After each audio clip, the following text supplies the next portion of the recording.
Hi, my name's Phil. I'd like to talk about politics. And last week, I compared the lockdown measures in France with the UK. And I'll be taking a look at other comparisons as well. But shall we start off with the polar opposite? That is Sweden. So Sweden aren't imposing any lockdown measures at all, at least not yet. But first, if you'd like to be notified of daily news and politics, then please subscribe to the channel and click the bell notification icon. So, yes, as things stand, schools are open in Sweden, restaurants are open, people can pop out of their houses pretty much when they choose. The government have said that, maybe people would like to keep some distance from each other, but they haven't really been prescriptive about what exactly that means, how far apart. The government have said that the over 70s might want to try staying at home as much as possible, but it's guidance rather than instructions, and so, as is being reported anyway, largely ignored by elderly Swedes. So what we really need to look at here are two things. One, what is the government's argument for this lack of action? And two, are they getting away with it? Because ultimately what they're saying, it rings a bell in the UK, because it's pretty much what the UK government was saying several weeks ago. The argument in Sweden seems to be essentially that, nobody really knows exactly what to do with this virus, so we won't do anything at all. Now, that is the sort of nonsense argument I would expect from my government. Indeed, they almost try to use it. Not only do we know what works, because countries in Asia initially hit have showed us, but we absolutely know what doesn't work as well, as is shown in the slower reactions to the danger in the Western world. Also, doing nothing because you don't know exactly what to do is hardly an argument. It's sticking your head in the sand and hoping against hope you don't get a kick up the arse while you're doing it. It's literally like going, yeah, I know it's gone really badly in all these other countries that didn't do anything, but maybe we'll be different. Maybe it's a bit too cold for the virus here. Maybe that's the thinking. It's not exactly what I would call leadership. It seems particularly silly to me when you also consider that Sweden is really much more deferential than many other European countries. If the government say we need to do this thing, people in Sweden are much more likely to go along with it than they are, say, in the UK or France. So, some of the slow responses in Europe, I've said this before, could potentially have been down to governments fearing the political price of public backlashes to pretty harsh measures before the full horror of the pandemics hit their lands. If Sweden are more likely to follow government instructions, then they're potentially risking lives by not taking advantage of that attitude. So, are they getting away with it?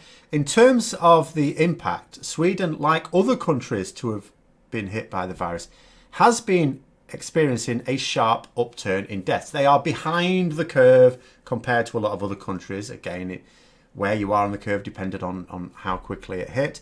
I'm only going to take a look at one stat, and that is number of deaths, because the number of cases is painfully inaccurate. It's true that the actual numbers haven't exactly exploded just yet, but the upturn in deaths has happened more recently, and it's now a much steeper curve. Only reached 100 deaths less than 2 weeks ago, but it's coming up to 500 at the point I'm recording this. By the time you're watching, it may already be there. In fact, I would have thought quite likely would have been. Bear in mind that Sweden has a population of about 10 million, so it's significantly less than the more talked about European nations that have been particularly badly hit by this crisis. Putting it into some context, there have been proportionally more deaths due to this virus in Sweden than the United States. And the United States government has been roundly criticised for its lack of response and the number of deaths mounting up. In fact, in many ways, it seems to me that the Swedish government are taking pretty much the same line as the US government, and that the UK government wanted to, and that is they're arguing that the cure, in terms of lockdown, is worse than the ailment. In other words, they're not prepared to take the economic hit or to have to put in too much effort just to save lives at this point. Maybe they're even trying to argue that more lives will be lost because of the economic downturn.